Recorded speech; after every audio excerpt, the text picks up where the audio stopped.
जी हो गया लाइव। जी आज की पत्रकार वार्ता का कारण बताइए। सबसे पहले तो आप सब लोगों का बहुत बहुत शुक्रिया कि भैया आप बहुत शॉर्ट नोटिस पर टाइम निकाल के आए। हम शुक्रगुजार हैं मीडिया फैटर्निटी का, और वक्तन वक्तन आप हमारी आवाज उठाते रहते हैं।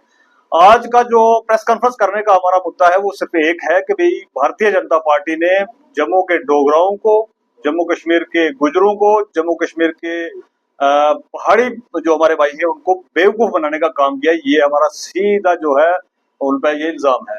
और ये इल्जाम क्यों है कि भाई भारतीय जनता पार्टी ने एक पीछे नैरेटिव चलाया था इलेक्शन के दरमियान कि भाई हम यहाँ पर डोगरा सीएम बनाएंगे। तो मैं आज आपकी विसात से कुछ नाम रिवील करना चाहता हूं कि अगर डोगराओं को सीएम बनाना चाहती थी पार्टी, नहीं बना पाई, क्योंकि सीएम बनाना जो काम होता है वो होता है पब्लिक का। पब्लिक जिस पार्टी को चुनेगी, जिस कैंडिडेट को चुनेगी, उसको सीएम बनाया जाएगा।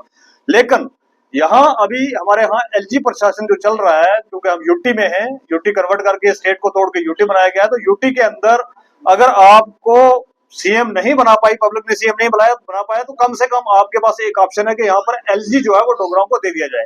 अगर आपको डोगराओं से प्यार है जनाब, तो मेरे पास एक बहुत प्यारा नाम है, बहुत ही मैं कहूंगा कि भी बहुत बढ़िया लीडर हमारा और मेरा भाई रविंदर रैना, उसको आप एलजी क्यों नहीं बना रहे हैं? मेरा सीधा सवाल है भारतीय जनता पार्टी के बड़े जो जितने भी लीडर्स हैं, उसमें अमित शाह जी हो, मोदी जी हो, उनसे रिक्वेस्ट है कि आपने एक नैरेटिव चलाया कि भाई डोगराओं का सीएम बनाएंगे। लेकिन अगर आपको डोगराओं का सीएम बनाने में कामयाबी पब्लिक ने नहीं वोट दिए, उतनी सीटें नहीं दी, तो कम से कम एलजी तो आप रविंद्र रैना जी को बना सकते हैं। और अगर कहीं आपको रविंद्र रैना जी में कोई कमी लगे कि भी इसकी क्वालिफिकेशन कम है, ये लड़का स्मार्ट कम है, इसकी हाइट कम है, कुछ आपको अगर लगे ऐसा, तो आपके पास दूसरा ऑप्शन है हमारे पास कविंद्र गुप्ता जी। कविंद्र गुप्ता जी यहाँ पर रह चुके हैं, हमारे मेयर रह चुके हैं, डिप्टी सीएम रह चुके हैं, तो क्या कमी है उनके अंदर के उनको एलजी नहीं बनाया जा सकता? उसके बाद निर्मल सिंह जी हैं। तो अगर आपको डोगराउंस में से नहीं को पसंद आ रहा है कि भाई इनमें से नहीं, चलो कम से कम नहीं बना सकते, तो फिर आपके पास पहाड़ी लीडरों की मैं आपको बताना चाहूंगा कि भाई डॉक्टर शहनाज गनई, क्या कमी है उसके अंदर के उसको नहीं बनाया जा सकता? इकबाल मलिक साहब हमारे लीडर हैं दराल से, आपके साथ बहुत देर से दौड़ रहे हैं बीजेपी के साथ, उनको क्यों नहीं बनाया जा सकता? मुर्जा खान साहब है मेरी स्पेसिफिक कंस्टिट्यूंसी मैटर से, उनको क्यों नहीं बनाया जा सकता? और उसके बाद टीकू खान जी, आपके लिए तो उन्होंने बहुत मतलब इसी तरीके से कम्युनिटी को डिवाइड किया वहां पर, आप उनको ही बना दीजिए एलजी, आपने वो भी नहीं किया। उसके बाद हमारे पास एक बहुत स्मार्ट लड़का है सुनकोट से, सोहेल मलिक, दिन रात आपके पीछे झंडा उठा के चल रहा होता है, तो कम से कम उसको बना दीजिए। हाँ, अगर पहाड़ियों से भी आपको मतलब प्यार जो है उठ गया है, तो फिर गुजर के कुछ नाम दे देता हूँ मैं आपको। चौधरी जुल्फकार अली साहब, वो तो डिमांड कर रहे हैं कि जोरीपुंज को यूटी बना दिया जाए। मतलब इस तरीके से वो आपके साथ खड़े हैं कि भाई कुछ भी करने के लिए, स्टेट टूट गई कोई परवाह नहीं, यूटी भी टूट के 4 यूटियां बन जाए तो भी वो आपके साथ खड़े हैं, तो भाई उनको आप कम से कम एलजी बना सकते हैं। और उसके बाद अब्दुल गनी कोहली साहब, क्या कमी है कि उनके पास मिनिस्टर रहे हैं, आप बना सकते हैं उनको भी, सबसे पढ़े लिखे लोग हैं भारतीय जनता पार्टी के अंदर। उसके बाद चौधरी गनी साहब पूंछ के, अभी जस्ट ही इलेक्शन से कुछ दिन पहले वो उछल कूद करके आपके पास आए थे, और 22-23 हजार वोट लिया उन्होंने गुजरों का। पहाड़ियों ने वोट उनको नहीं दिए, वहां के लोकल जो बीजेपी के कार्यकर्ता थे उन्होंने वोट नहीं दिए, लेकिन कम से कम गुजरों ने तो वोट दिए हैं, तो उनका भी एक राइट बनता है कि आप उनको ही एलजी बना दें।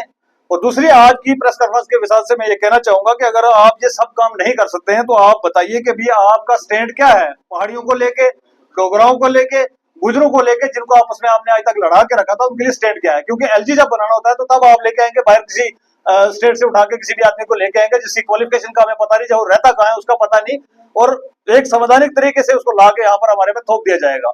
आज की प्रेस कॉन्फ्रेंस के विषय से हम कहना चाहते हैं कि भाई ये टोटल भारतीय जनता पार्टी का झूठ है, टोटल फ्रॉड है, यहाँ के लोगों को डिवाइड करने के लिए। उसमें डोगराज हूँ, उसमें यहाँ के गुज्जर हूँ, उसमें यहाँ के पहाड़ी हूँ, या किसी भी कम्युनिटी के हूँ, ये किसी भी कम्युनिटी के सगे नहीं है। अगर किसी कम्युनिटी के सगे होंगे तो डेफिनेटली उस कम्युनिटी से एक बंदा निकाल के देंगे, क्योंकि 100 लगभग 1.25 करोड़ लोगों की आबादी है जम्मू कश्मीर के अंदर, और बहुत पढ़े लिखे लोग हैं हमारे पास, बहुत होनेस्ट और बहुत ईमानदार लोग हैं, कई सारे उनमें से बीजेपी के अंदर भी हैं। आपने बाहर से नहीं लेना, कोई दिक्कत नहीं, बीजेपी के अंदर से ही बंदा ला के आप यहाँ पर एलजी बना सकते हैं।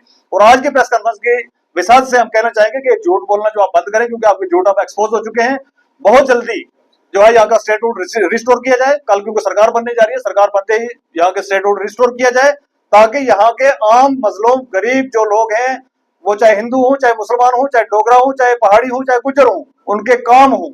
आपने बहुत डिवीजन कर ली है, और अगर आप इसमें कहते हैं कि वाकई में डोगरों के साथ आपको प्यार है, डोगरों ने आपको 29 सीटें जो है यहाँ से जितवा के दी है, अगर वाकई प्यार है, तो भाई साहब कल तक रविंद्र रैना जी का नाम या जितने भी नाम मैंने बताए इनमें से कोई एक नाम कल तक अनाउंस कर दें, तो हम मान लेंगे कि वाकई में आप डोगराओं के बिल्कुल चाहने वाले हैं, डोगराओं की मदद करना चाहते हैं, तो बिल्कुल हम चालेंगे, लेकिन आपने किसी की मदद नहीं करनी जम्मू कश्मीर की। सिर्फ आपको यहाँ से जम्मू कश्मीर का एक खजाना है उसको लूटना है, इसके अलावा आपको कुछ नहीं करना। ये हमारा सीधा सवाल है भारतीय जनता पार्टी से, और भारतीय जनता पार्टी के बड़े लीडर्स, चाहे वो सेंट्रल टीम से हो चाहे स्टेट की टीम से हो, वो इसके ऊपर जवाब दें जितना जल्दी हो सकता है। बहुत बहुत शुक्रिया।